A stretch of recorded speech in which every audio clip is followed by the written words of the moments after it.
খলিফাতুল মুসলিমিন হযরত ওমর তার সন্তান আব্দুল্লাহকে ভর্তি করলেন মাদ্রাসায়। ওই সময় হযরতে আলী ছিলেন প্রধান বিচারপতি, তার সন্তান হোসাইন ওই একই মাদ্রাসায় ভর্তি হয়েছে। বারবার কলম ফেলে দিচ্ছে, আব্দুল্লাহকে বলে কলম তুলে দাও। তিনি একবার, দুইবার, তিনবার তুলে দিলেন।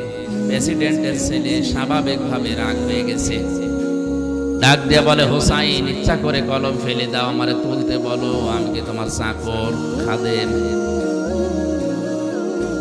হযরতে হোসাইনও রাগ করেই বলে ফেলেছে, আব্দুল্লাহ তুমি শুধু খাদেম না, খাদেমের বাচ্চা খাদেম।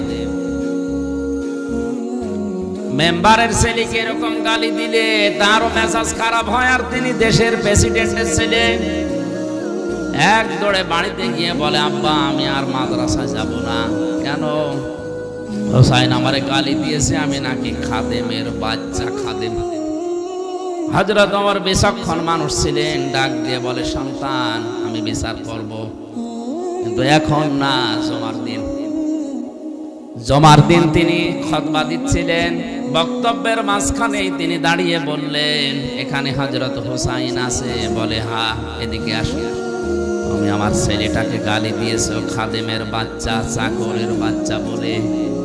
হ্যাঁ দিয়েছি। কেন দিলে? হযরতে হোসাইন বলে, ওমর হাতে মুখে হাত দিয়ে বলেন তো, আপনি কি আমার নানার খাদেম ছিলেন না? হযরত ওমরের কথা বন্ধ হয়ে গেছে, চোখ দিয়ে টপ টপ করে পানি পড়ছে। সাহাবীদের বললেন, নবীর সাহাবীরা বিচার হয়ে গেছে। ছোট মানুষ তো আব্দুল্লাহ বসে না, বলে বাবা তুমি তো এখনো বিচার আরম্ভই করনি, হোসাইনকে মারবে না? হযরত ওমর বলে, বাবা যে বিচার করেছি এটা আমার অনেক কাজে লাগবে। হোসাইন তুমি যেটা বললে এটা কি লিখে দিতে পারবে? হ্যাঁ। খেজুর পাতা আর একটা পৃষ্ঠা, খেজুর পাতার একটা পাতা নিয়ে এসেছে খেজুর গাছের, ওখানে লিখে দিয়েছে, ওমর আমার নানার খাদেম ছিল, এটা আমি দেখেছি, সই করে দিলাম, ইসি হোসাইন ইবনে আলী। যান। হযরত ওমর কাগজটা হাতে নিয়ে মুখে জমা দিলেন।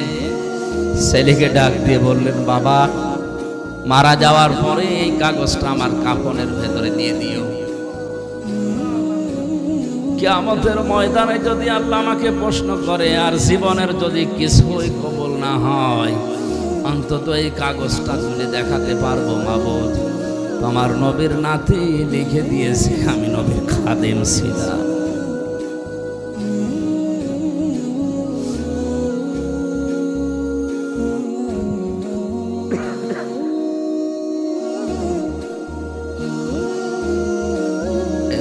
হলো তুমি আমাকে আজকে মাফ করে দাও। এই ধরনের মানুষেরা কিয়ামতের যে বিশ্বাস, যে ভয় তাদের ছিল, এরপরও একটা দুর্বল হাদিস বলছি শিক্ষার জন্য। হযরত ওমরেরও আল্লাহর দরবারে নিজের জীবনের মাত্র কয়েক বছরের হিসাব দিতে লেগেছিল প্রায় 12 বছর।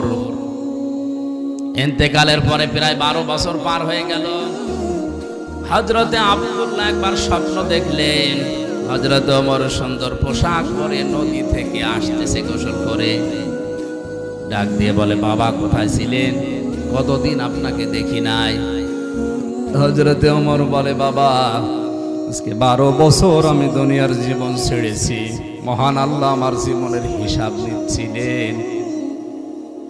শেষ পর্যন্ত তিনি আমাকে বলেছে, ওমর তোরে মাফ করে দিলাম। কারণ আল্লাহ যদি কারো প্রতি ন্যায় বিচারও করে সে বাঁচবে না, যদি সঠিক বিচারও কারো প্রতি করে সে বাঁচবে না। অন্যায় বিচার তো আল্লাহ করেই না, ন্যায় বিচার করলেও আর পাবে না। আল্লাহ যদি কাউকে বাঁচাতে চায় বলবে শেষে যে করে মাফ করে দিলাম। আল্লাহ যদি অবিচার করে এ কথা বিশ্বাস করবেন না, আল্লাহ অবিচার করেন। আল্লাহ যদি কারো উপর ন্যায় বিচার করেন সে বাঁচবে না, সে ধরা খাবে। কথা বুঝতেছে? আল্লাহ অবিচার, কথা বলেন না কেন? আল্লাহ অবিচার, ন্যায় বিচার করলে বাঁচার কোনো উপায়? আল্লাহর কাছ থেকে যদি কেউ বাঁচতে চায়, একটা মাধ্যম আছে যে আল্লাহ আমারে মাফ করে দাও। হযরত ওমর বলেন, আমারে শেষ পর্যন্ত আল্লাহ ডাক দিয়ে বলেন, ওমর তোরে মাফ করে দিলাম। ফেরেশতা আমারে নিয়ে গোসল করিয়ে জান্নাতের নহর থেকে এই যে সাদা পোশাক জান্নাতের, এটা পরিয়ে আমাকে বলছে, যান আপনি জান্নাতে যান।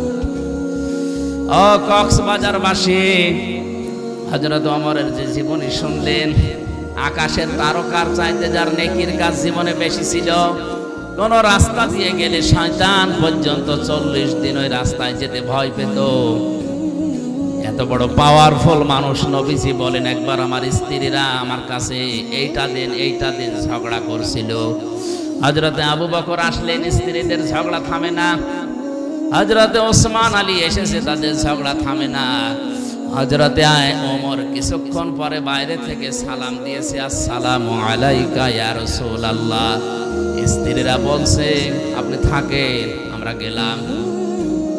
কারণ এখন যে লোকটা এসেছে এর মুখের আগে হাত চলে। হযরতে ওমরকে দেখে ওই দিন নবীজি বলেছিলেন, ওমর তুমি যে রাস্তা দিয়ে চলো, ও রাস্তায় শয়তান পর্যন্ত চলে না। এই ধরনের মানুষ যদি কিয়ামত নিয়ে এই টেনশনে থাকে, আমাদের কি হয়েছে বলেন?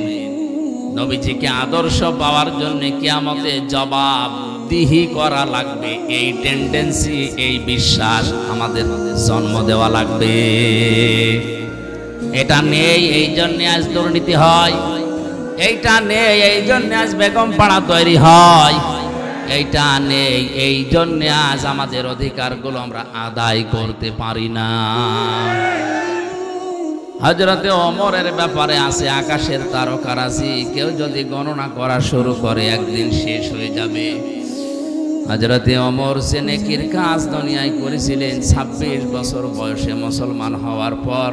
যেই কয়দিনই বেঁচে ছিলেন, মাত্র এই কয়েক বছরে তিনি এত বেশি নেকির কাজে আঞ্জাম দিয়েছেন, কিয়ামত পর্যন্ত কেউ যদি ওমরের নেকি গণনা করে শেষ হবে না। মাথায় যাদের মগজ আছে চিন্তা করেন তো, যে মানুষগুলো সামনে পেছনে বসে আছে, এই মানুষগুলোকে নবীজি নাম ধরে বলতে পারলেন না কেন? যে এদেরকে রেখে গেলাম, এদের মেনে নিলে জান্নাত পেয়ে যাবে, এ কথা বলেননি এই কারণে, এই কারণ নবী ছাড়া কারো ঈমান নিরাপদ না। যে কোনো সময় মানুষকে শয়তান বেঈমান করে ফেলতে পারে। নবীজি নবীদেরকেও শয়তান ধোঁকা দিয়েছে, কিন্তু আল্লাহ নিজে স্পেশাল ভাবে তাদেরকে বাঁচিয়েছেন, তাদের কথা আলাদা। বাকি পৃথিবীর কাউকে কারো নিরাপদ না ঈমান। হযরত ওমর নিজেই বলতেন মাঝে মাঝে হুযায়ফা ইবনুল ইয়ামিনকে ডাক দিয়ে, এ হুযায়ফা, তুমি তো নবীজির গোপন কথাগুলো তোমার কাছে সব বলতো, তুমি একটু ইন্তেকালের আগে যে লিস্ট দিয়ে গেছে নবীজি, যে মদিনায় মুনাফিক অমুক অমুক আছে, ওই লিস্টের ভেতরে দেখো তো আমার নামটা আছে কিনা। হযরতে হুযায়ফা ডাক দিয়ে বলে, খলিফাতুল মুসলিমিন, আমিরুল মুমিনিন, কি বলেন আপনি? জান্নাতের গ্যারান্টি দিয়েছে নবীজি নিজে আপনাকে, আর আপনি বলেন আপনার নাম মুনাফিকের খাতায় আমি দেখবো, এ কেমন কথা? হযরত ওমর চোখের পানি ফেলে দিয়ে বলেন, ভাই হুযায়ফা, আমি নবীজির কাছেই শুনেছি দুনিয়াতে কারো ঈমান নিরাপদ না মরণের আগ পর্যন্ত। আমি এখনো পর্যন্ত জানি না আমি নিরাপদে ঈমান নিয়ে মরতে পারবো কিনা। এই জন্য অন্তত দেখো মুনাফিকের যে লিস্ট আছে ওর ভেতরে আমার নামটা আছে কিনা। যদি থাকে আমি এখনো মরণের আগে তওবা করে ফিরে আসতে পারবো। মাওলানা আশরাফ ভাই হয়তো মুনাফিকদের যে আচরণগুলো ওগুলোই বলছিলেন, আমি হালকা হালকা শুনেছি। আমি কোরআন হাদিস পড়ে মুনাফিকের প্রায় 13টা গুণ পেয়েছি। কয়টা? আমরা অধিকাংশ মানুষ 3টা জানি। কথা বললে মিথ্যা বলে, ওয়াদা করলে ভঙ্গ করে, আমানত রাখলে খেয়ানত করে, ঝগড়া হলে গালি দেয়। এরকম অনেকগুলো আমি গবেষণা করে করে কোরআন হাদিস থেকে 13টা পেয়েছি। মুনাফিকদের এই আচরণগুলোই হয়তো উনি বলছিলেন, শেষ করতে পারেননি ভাই আমার। এই সমস্ত গুণাগুণগুলো, চারগুলো, এই আচরণগুলো যদি কারো ভেতরে পাওয়া যায়, বুঝবেন তার ভেতরে নিফাকি আছে, মুনাফিকি আছে। আর মুনাফিককে আল্লাহ যদি মরণের পরে জাহান্নামে দেয়, আবু জেহেলের উপরে দেবে না, আবু জেহেলের নিচে দেবে। মুনাফিককে আল্লাহ যদি জাহান্নামে দেয়, আবু জেহেলের উপরে দেবে না নিচে? কোথায় আছে আন্দাজে বলে না। সূরা নিসা 140 নম্বর আয়াতে আল্লাহ পাক বলেন, ইন্নাল্লাহা জামিউল মুনাফিকিনা ওয়াল কাফিরিনা ফি জাহান্নামা জামিআ। অবশ্যই আমি আল্লাহ জাহান্নামের ভেতরে একত্রিত করব মুনাফিক এবং কাফেরদের। আগেকার নাম বলেন বলেন। আবু জেহেল মুনাফিক ছিল না কাফের? আয়াত দ্বারা বোঝা যায় যারা মুনাফিক এরা কিন্তু আবু জেহেলের নিচে থাকবে না, এরা থাকবে উপরে। আরে ভাই আপনি তো উল্টাপাল্টা বলেন। আবু জেহেল যদি জাহান্নামে পড়ার পরে থেমে যায়, মুনাফিক থামবে না, একেবারে নিচে থাকবে। ইন্নাল মুনাফিকিনা ফিদ দারকিল আসফালি মিনান নার ওয়ালান তাজিদা লাহুম নাসীরা। অবশ্যই মুনাফিকদের জায়গা হবে জাহান্নামের একেবারে নিচে। আসফাল ইসমে তাফসীল, এর চাইদার নিচে নেই, একেবারে নিচে তাদের জায়গা দেব। শুধু জায়গা নিচে দেব না, এই মানুষগুলোকে কেউ সাহায্যের কথা বলতেও আসবে না।